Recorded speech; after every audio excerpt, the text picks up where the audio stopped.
Mister রুমিন ফারহানা, আপনাকে দিয়ে শুরু করি। আগামীকাল স্বতন্ত্র প্রার্থী হিসেবে মনোনয়নপত্র জমা দিচ্ছেন আপনি। বিএনপির সাথে তাহলে আসলে আপনার এখন সম্পর্ক কি এবং কেমন? বিএনপি এমন একটি রাজনৈতিক দল যেখান থেকে আমার রাজনৈতিক যাত্রা শুরু হয়েছিল।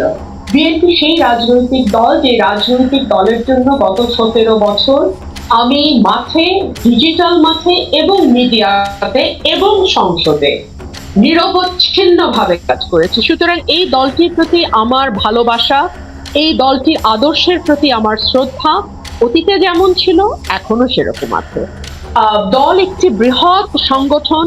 বাংলাদেশের সবচেয়ে বড় দল হচ্ছে এই মুহূর্তে বাংলাদেশ জাতীয়তাবাদী দল বিএনপি। সুতরাং এত বড় একটি সংগঠন 17 বছর পর নির্বাচনে অংশ নিতে যাচ্ছে। এই 17 বছর এই দলটির সঙ্গে অন্যান্য অনেকগুলো দলকে কাজ করতে হয়েছে। তারা কাজ করেছে একটা গণতান্ত্রিক সংগ্রামের যে দীর্ঘ লড়াই, এই লড়াইয়ে অন্যান্য দলগুলো বিএনপিকে সঙ্গে ছিল, বিএনপির নেতাকর্মীদের সঙ্গে ছিল এবং তারাও অনেকে মামলা হামলার শিকার হয়েছে। তো এই নির্বাচনটাকে ঘিরে যে শরিক দলগুলো বিএনপির সঙ্গে এত বছর ছিল তাদেরও কিছু প্রত্যাশা আছে। সেই প্রত্যাশা থেকেই কিন্তু অন্য শরিক যে দলগুলো তাদের কাউকে কাউকে বিএনপি আসন সমঝোতায় গেছে, আসন ছেড়ে দিয়েছে। এখন মানে ফরচুনেটলি ওর আনফরচুনেটলি আমার আসনটাও সেই শরিক আসনের মধ্যেই একটা। বাট আমার নিজের এলাকায় তো আমার একটা রাজনীতি আছে। দীর্ঘ 17 বছরের মধ্যে আমি 10 বছর এই এলাকায় কাজ করেছি। 1973 সালে আমার বাবা এই এলাকা থেকে স্বতন্ত্র নির্বাচিত হয়েছিল এবং সেই নির্বাচনটি আমার পরিবারের জন্য একটি দুঃখজনক ইতিহাস। আমার বাবা নির্বাচিত হওয়া সত্ত্বেও সেখান থেকে তাহেরউদ্দিন ঠাকুরকে পরের দিন বিজয়ী ঘোষণা করা হয়। আগের দিন বাবাকে বিজয়ী ঘোষণা করা হয় আনঅফিশিয়ালি এবং বেসরকারিভাবে, পরের দিন সরকারিভাবে তাহেরউদ্দিন ঠাকুরকে বিজয়ী ঘোষণা করে। তো এই আসনটির সাথে আসলে আমাদের পারিবারিক একটা ইমোশন ওতপ্রোতভাবে জড়িত। এবং আমার আজকে যে অবস্থান, আমার আজকে যে অবস্থান সেটার পেছনে আমার এলাকার হাজার হাজার নেতাকর্মী শ্রম, ঘাম এবং তাদের যেই মানে অর্থ, সেটাও কিন্তু তারা লগ্নি করেছে গত 10 বছর আমার পেছনে। তো আমি তো তাদেরকে ফেলে দিয়ে চলে যেতে পারি না। তারা যখন আমার কাছে এসে বলে, আপা আমাদের একটাই চাওয়া, আপনাকে ইলেকশন করতেই হবে। তো আমার দলকে আমি যেমন ভালোবাসি, আমার নেতাকর্মীদেরকেও আমি ভালোবাসি।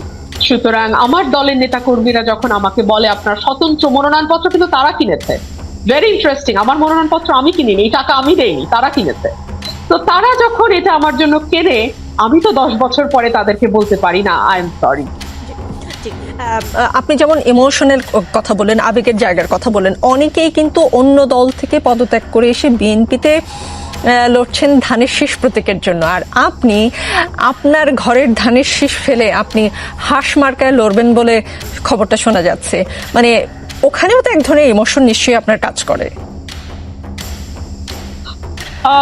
দেখুন, আমার ইমোশন যদি নাই থাকতো তাহলে তো আর 17 বছর জীবন বাজি রেখে আমি লড়াই করতে পারতাম না, তাই না? দেখুন, আজকে আমার নেতাকর্মীরা একটা কথা বলে, আমাকে খুব রেগুলারলি একটা কথা আমি শুনি, যে আমরা যখন খালে বিলে লুকায় থাকতাম আমরা আপনার কথাটা শুনতাম, যে আপনি আপা কি বলছে, আপনি বিএনপিটাকে ধরে রেখেছিলেন। তো এত বড় একটা ঝুঁকি আমি নিয়েছি, যদি আমার ইমোশন কাজ না করতো, শুধু ক্যালকুলেশন কাজ করতো, তাহলে তো আমি অনেকের মতো বিদেশি ফোন নাম্বার দিতাম, ফোন বন্ধ রাখতাম, হয়তো অন্য কোনো দেশেও চলে যেতাম, বাট সেটা তো আমি করিনি। তো একটা ইমোশন না থাকলে আপনি রাজনীতিবিদ হতে পারবেন না। অনেকে বলে রাজনীতিতে ইমোশন কাজ করে না, আবেগ চলে না। আমি মনে করি আবেগ ছাড়া রাজনীতি হয় না। যদি আপনি আবেগ ছাড়া রাজনীতি করতে আসেন তাহলে আপনি ব্যবসা করতে বসেছেন।